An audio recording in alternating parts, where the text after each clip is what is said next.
Bonjour à tous. Aujourd'hui, nous abordons un nouveau chapitre qui va nous permettre de compléter nos connaissances concernant les fonctions de référence. Nous allons étudier dans ce chapitre la fonction inverse et les fonctions homographiques. Commençons donc par la fonction inverse.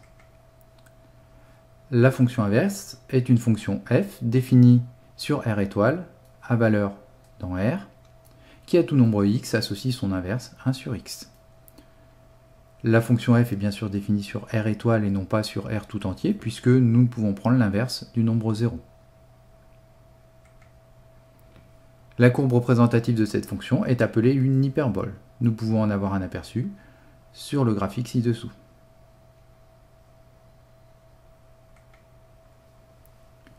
La fonction inverse est une fonction impaire. Rappelez-vous, nous avons vu que la fonction carré était, elle, une fonction paire.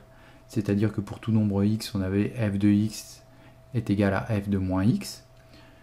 Pour la fonction inverse, donc c'est une fonction impaire, c'est-à-dire que pour tout nombre x, on a f de moins x qui est égal à moins f de x. En effet, f de moins x est égal à 1 divisé par moins x, c'est donc moins 1 sur x, et donc est égal à moins f de x.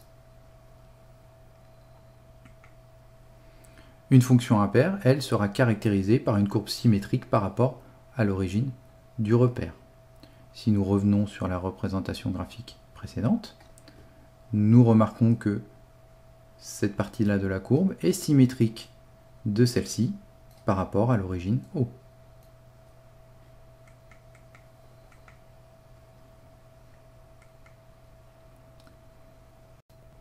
Précisons maintenant les variations de cette fonction inverse.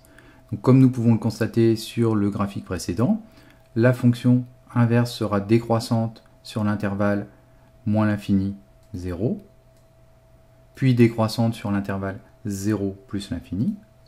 Sur l'intervalle moins l'infini 0, elle va décroître de 0 en moins l'infini, et sur l'intervalle 0 plus l'infini, elle va décroître de plus l'infini en 0.